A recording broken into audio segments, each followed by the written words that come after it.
Everyone, welcome to Vishali creations. నేను మీ విశాలిని. ఈరోజు మనం ఈ కరువు స్కేల్ అనేది మార్కెట్లో చాలా ఎక్కువ అమ్ముతున్నారు కదా, ఆన్లైన్లో కూడా బాగా దొరుకుతుంది. ఈ కరువు స్కేల్ అనేది కొత్తగా నేర్చుకునే వాళ్ళకి చెప్తున్నాను. ఈ కరువు స్కేల్ ఎలా యూజ్ చేయాలనేది ఈ వీడియోలో చూద్దాం. మనం చూడండి, హ్యాండ్ కటింగ్లో ఈ కరువు స్కేల్ని యూజ్ చేస్తారు. మనకి ఇది లైనింగ్ కట్ చేస్తున్నాను నేను. ఈ లైనింగ్ అనేది నేను డైరెక్ట్గా మెజర్ చేసేసుకుంటాను. అంటే కొలతలు అవన్నీ నాకు మామూలుగా ఇలా అలవాటు అయిపోయింది అనమాట.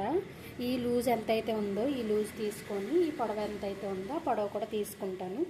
మనకి చాలామంది కొత్తగా నేర్చుకునే వాళ్ళకి ఇక్కడ కరువు తీయడం అనేది చాలా ఈజీగా రాదు. అంటే ఇది తిప్పడం అనేది ఈజీగా రాదు.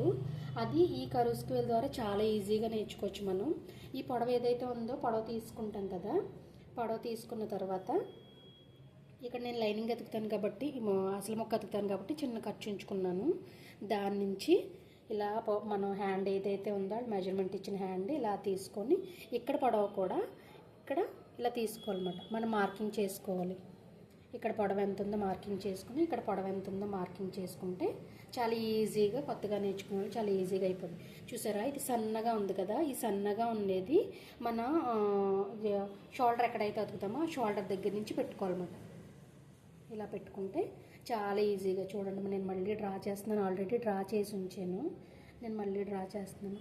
చాలా ఈజీగా వచ్చేస్తుంది. చూసారా, ఈ కరువు తిప్పడం అనేది కొత్తగా నేర్చుకునే వాళ్ళకి చాలా ఈజీగా ఉంటుంది. ఈ కరువు స్కేల్ని ఉపయోగించండి. ఓకే, ఈ వీడియో కనుక నచ్చినట్లయితే లైక్ చేయండి, షేర్ చేయండి, సబ్స్క్రైబ్ చేయండి. Thanks for watching. Bye everyone.